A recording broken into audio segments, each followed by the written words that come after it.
Hi, I'm Tori, and this is my new video update with some of the best new releases that have come out this fall.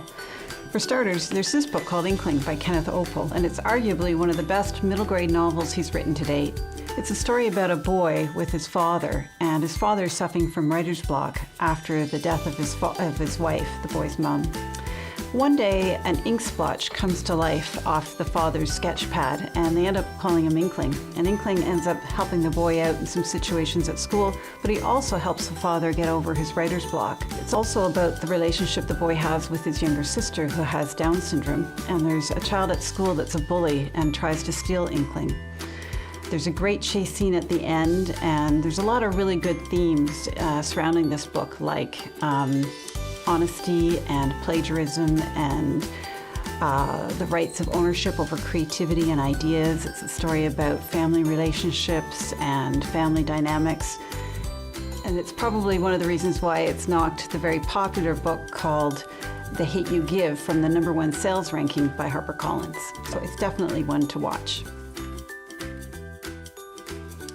So this is another great novel called Winnie's Great War. It's by Lindsay Maddock, and she's the one that wrote the picture book called Finding Winnie.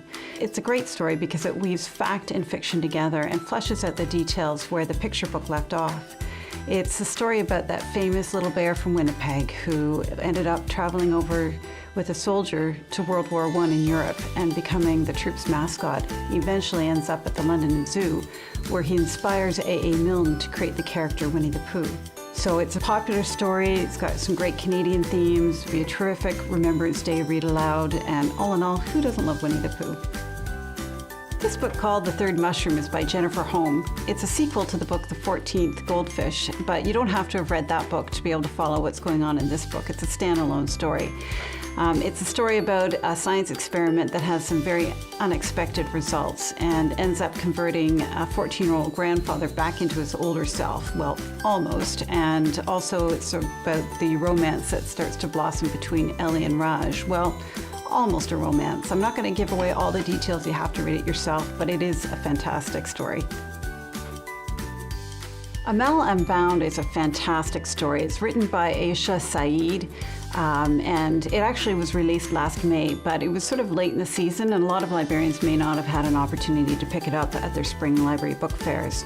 It's also been selected to be part of the Global Read Aloud, so some of you may already be familiar with it for that reason. But I wanted to show it to you today because it's just a terrific story about this girl from Pakistan who has great aspirations to become a teacher. She's very academic, but through a variety of unfortunate circumstances, she ends up becoming a servant in a household that's run by a very evil man in the community. And it's about the courage that she has to find in order to report his crimes to the authorities, and that eventually leads to her freedom and her ability to free the other servants in the household.